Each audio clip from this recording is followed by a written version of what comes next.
क्यों? हाँ। जैसे मार पड़ी है, अगर गलत हो जाता तो शायद मैं बच ही जाता। नहीं, ये को तो नहीं बताते ना।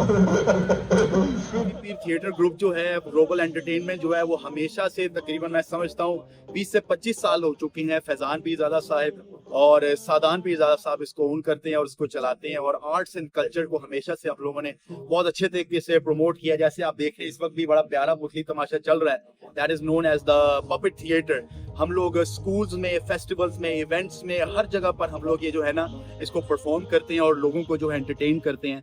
इसके अंदर एंटरटेनमेंट भी होती है, ग्लोबल मैसेजेस भी होते हैं, बच्चों के लिए सबक भी होता है, और साथ म्यूजिक और मस्ती भी होती है। इसकी ट्रेनिंग होती है जो कि यामीना पीरज़ादा साहिबा देती हैं, जो सादान साहब की बेटी हैं, वो सारी इसकी ट्रेनिंग देती हैं। और अलीना पीरज़ादा भी हैं जो इसको सब कुछ चलाती हैं पीछे से, और सारी डायरेक्शन और प्रोडक्शन जो है वो उनकी साइड से होती है। जो रफ़ी पीर थिएटर ग्रुप है आपके रायविंड रोड के ऊपर, वहाँ पर सारा ये मैनेज होता है।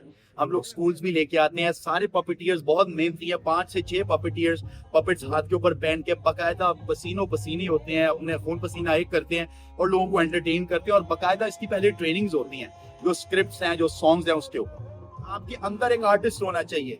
और वॉलंटियरली जो लोग हैं इसके लिए खुद इनपुट भी अपना देते हैं, स्टूडेंट्स, यूनिवर्सिटी, कॉलेजेस, यहाँ तक के जो रफ़ी पीर थिएटर के जितने भी एम्प्लॉइज हैं वो यकीन मानिए 20-20, 25-25 साल पुराने हैं, जो कि ऐसे जुड़े हुए हैं रफ़ी पीर के साथ, और वो बहुत मेहनत करती है। सन ग्लासेस ही ना लग जाए, अब तू ही बता दे आईने।